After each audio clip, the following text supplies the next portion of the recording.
women cover. And by the way, this is not only in Islam, I think in many faiths they cover. For example, in the Catholics, the nuns cover. Yeah. Yes, from head to toe. In Islam, the women cover. Yes, and these are believing women. I know headscarves. Yeah. And by the way, there are a lot of Muslims who don't cover. Yeah. Yeah. We don't say that they are outside the fold of Islam. We don't say that. They are still Muslims. Okay?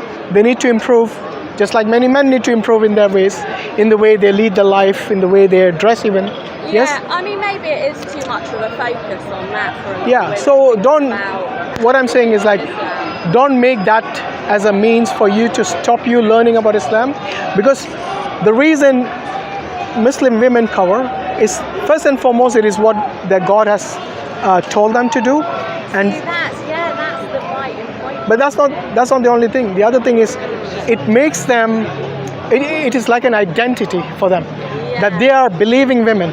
So there are Muslim women and there are believing Muslim women. Yes? And this is how you distinguish them. Now imagine if there is a woman who is not dressed appropriately and she's walking by a building site, construction site, and there are men working there, and they wolf whistle her and they make some nasty remarks. What is she going to do? She's just going to walk by, isn't it? Now they see a nun walking past, or a Muslim woman covered from head to toe. Trust me, the same men, when they look at them, they will show them respect. Why do you think is that? In both cases, it can be the same woman, you know. It can be the exact same woman going once without being covered, going again with being covered. And in both cases, she's treated differently. Yeah, I do see your point, but I just don't see it disrespectful to appreciate a beautiful woman. So, you know, when I was talking to one of the other men, he was saying you really don't want men to be looking at women, basically, walking down the street. And I said, but why? I mean, if a woman, she's got a dress on or a skirt, she's got skin exposed, you know, and it's summertime, and she looks beautiful. Can't we appreciate a beautiful? You know, when you woke up this morning and you applied your makeup and your beautiful dress and you did your hair, what was the first thing on your mind? Are you doing it for yourself or are you doing it for the society? I would say doing it for myself, but because we are social beings. Let's be real, come on. I mean, let's be real. No, honestly, I would say that. Are there any other women here? I've given it a lot of thought about tattoos, about makeup, and the thing is, when you look at ancient man, they have always decorated their bodies. I used to think it was really shallow. No, I'm not saying. Bothered about the way you look. I'm not saying. You're right. We are social animals. You're right. Yeah. What's your name, by the way? Hazel. Hazel. I'm Hashim. Look, Hazel, if you were there in the Victorian era, you would dress like a Victorian. Why? It is not because you wanted to dress like a Victorian. It is what the fashion dictates at that time. Yeah, we want to fit in. And guess who has always been the leaders in fashion? What are you going to say, religious? No. Is it men or women? Who are the Gucci's? Who are the Versace's? Who rules all these empires, the fashion empires? Even today, it has always been men. The men have been dictating to you since ages without even knowing what to wear and what not to wear.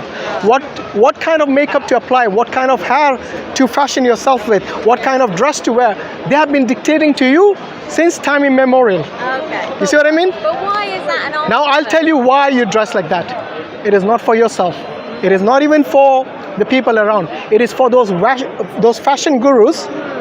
They wanted to dictate how you should dress. Even though those heels, which many women wear, you're not wearing that, alhamdulillah, many women wear them and they all know that it is the most, what do you say, it is something that is so uncomfortable that many of them, by the evening, they have already got it in their hands. You know why? Because that's not natural. No. But why would that be an argument for women then to... No, I'm just telling you the reality of society. If you don't want to do it for God, you'll do it for men. And this is what's happening in every fashion world that everyone who adopts fashion of that particular time and era. If you're not going to do it for men, if you're not going to do it for God, you'll definitely do it for someone else. Yeah. And that, trust me, at the end will not be for yourself. See what I mean? Yeah. So then shouldn't we be thinking that women should dress for themselves rather than, oh, don't dress for men, so dress for God instead? No, look, God is not saying to dress for Him. God is telling you what is good for you. What is good for you and for your family and for the environment and everything.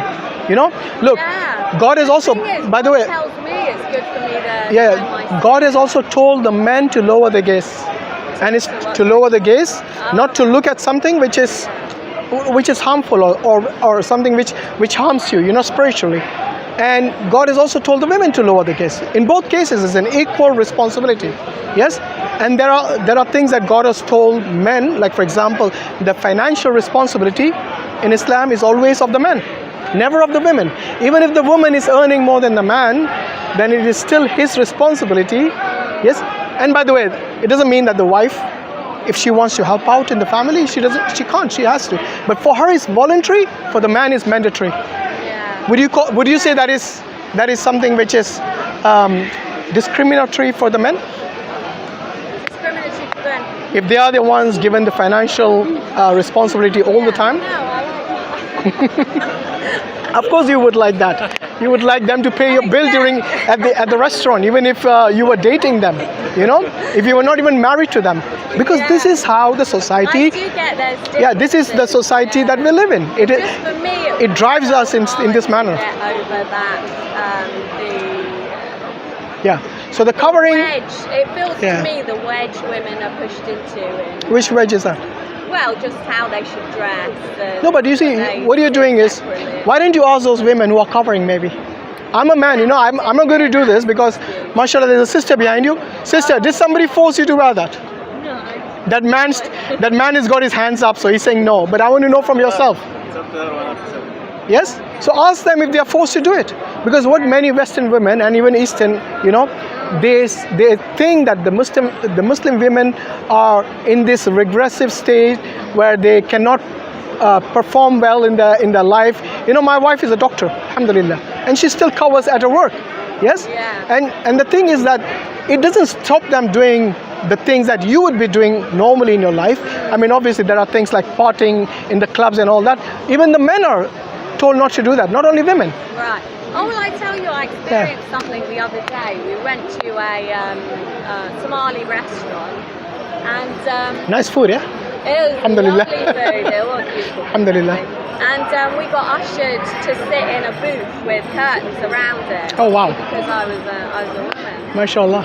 So I mean, I had no problem with that because I have freedom outside of the restaurant. Yeah. But if that was my life to sit behind a curtain, we could hear the men chatting, speaking to the staff, having a big talk, and I totally agree. You come from a culture and a tradition which is different. Let me ask you this: if you were given a place, let's say in a cinema, yes, and you were given this exclusive place where only you and your husband are with you, Yeah. yes, would you feel special?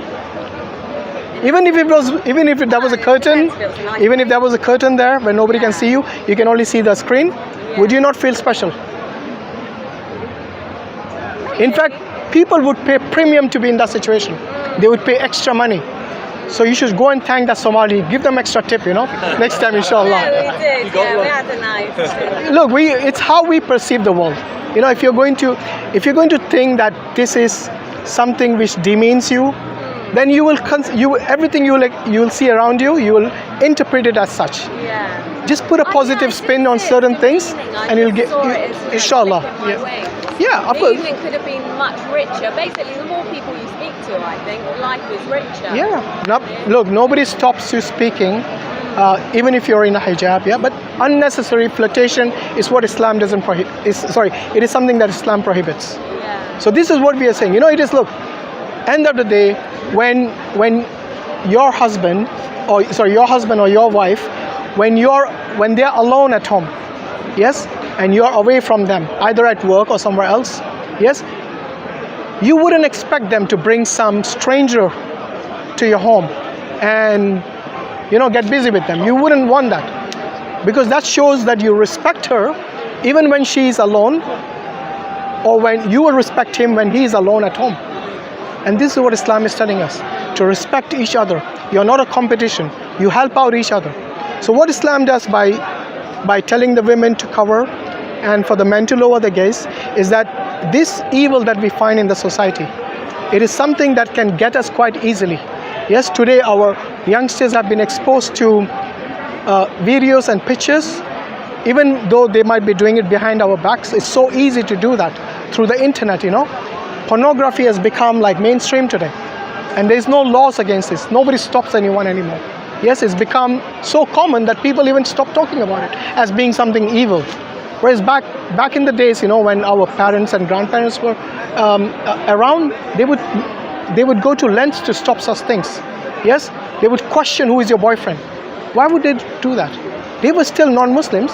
Yes. Why would they do that and not today? Today it's like, oh, I need my freedom of speech, my freedom of space. Yes, have that, but within boundaries. But if you go beyond that means, you know, and that is what Islam does. You know, there are many things which are prohibited in Islam: drinking alcohol, gambling, fornication, adultery, even eating food which is harmful to you, smoking cigarettes, taking drugs and all these things which harm you. All these things are prohibited. Why is that? It's not because God doesn't want you to have fun. He wants you to have fun, but not at the expense of your body, which we believe is a gift from God. You know, God has given you this gift. So use it and not misuse it. Do not abuse it. Well, thank you. We better go. But Yeah, no problem. So inshallah, read that Quran that you guys have. Maybe. And you got any Qurans on Islam? Sorry, any questions on Islam? Please come and ask. But it's a pleasure talking to you. Take care, guys. Jazakallah khairan. Assalamu alaikum wa rahmatullahi wa barakatuh. Don't forget to subscribe to Dawah Voice, inshallah. Jazakallah khairan. Especially Dawah. And all the other channels. You're not going to do a little conclusion. Assalamu alaikum. Where's the salam? SubhanAllah. You didn't want to interview that. No. No, we do that summary sometimes when things are not clear. Yes. Okay. I think this was self-explanatory. Yeah, how are you doing? Right? This is you. You're mine. He said after with a friend. He didn't mention you. I don't know what you're saying. I didn't say a friend. Before you. Oh, we did?